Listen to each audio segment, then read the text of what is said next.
سلامونه د سبا نیوز ګرانو لیدونکو د نن ورځې تازه او مهمو خبرونو ته ښه راغلی. د افغانستان د فوټبال ملي لوبډله د نړیوال جام لومړۍ لوبه د انګولا په وړاندې ترسره کوي. د افغانستان د فوټبال ملي لوبډله د نړیوال جام په لومړۍ سیالۍ کې نن یکشنبه د انګولا په وړاندې د لوبې ډګر ته وځي او لوبه به کوي.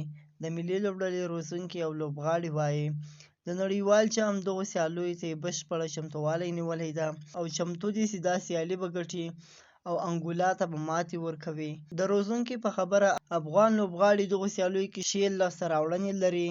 افغان لوبډله د نړیوال جام په سیالیو کې له ارجنټاین، انګولا او یوکراین سره په سي ګروپ کې ده.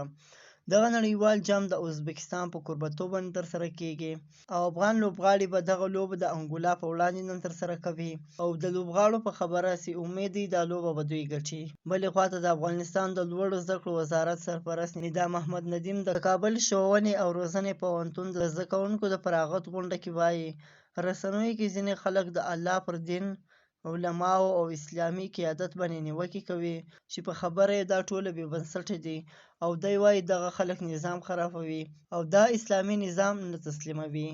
دا و د نن ورځې تازه او مهم خبرونه. سبا نیوز سبسکرایب کړئ او له نورو ملګرو سره هم شیر کړئ.